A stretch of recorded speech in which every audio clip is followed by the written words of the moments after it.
All right, good afternoon, Professor Foreman. My name is Nguyen, and I'm going to be doing Chapter 12, Virtual Groups and Social Media. So the first topic I'm going to talk about is technological virtual group options. And in this page, there were about 4 definitions that I'm going to go through right now. So the first definition is technology, which means a tool to accomplish some purpose. The next definition is communication technology, which means a tool to achieve a communication purpose. This is an example of like cell phones, telephones, megaphones, like walkie-talkies, anything that you can communicate to point A to point B with. And like a life example of technology and communication technology is cell phones. We could see this everywhere, every single place, any time of the day.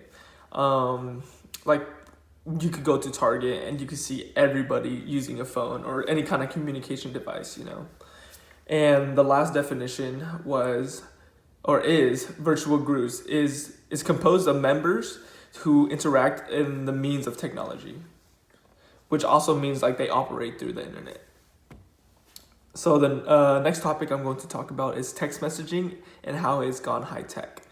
So it has a lot of text-based options, and the number one text-based option that we have is emails. It can be really overlooked on like how we use it daily, right? We, as a student, you can get emails every hour from your teachers and so, but it's very important to high organizations or like teachers, right? I'm pretty sure you, Professor Foreman, gets emails every single maybe like 5 minutes from like your supervisors or your students, right?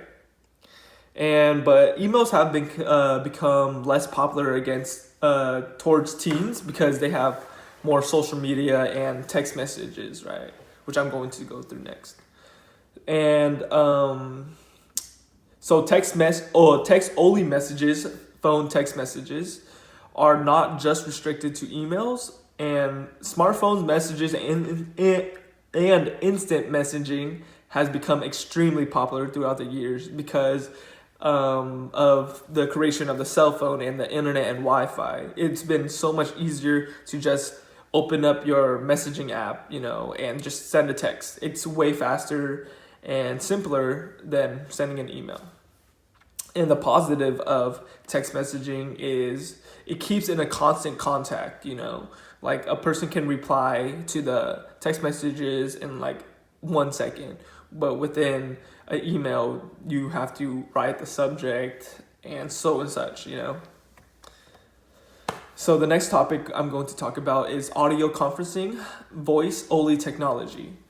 So a question that needs to be asked is how has technology changed conferencing over the years? And I say it's changed extremely. So let's give an example of that we're back in the 1950s, right? Everybody in the conference have to show up in the conference room at the exact same time, and they are supposed to be on there on time, right?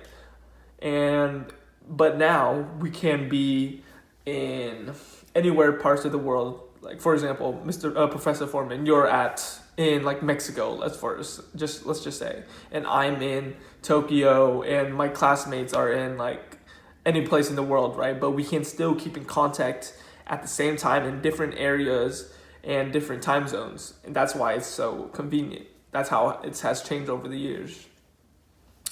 And another thing to know is that audio conferences and conference calls are one of the most simple types of voice-only technology.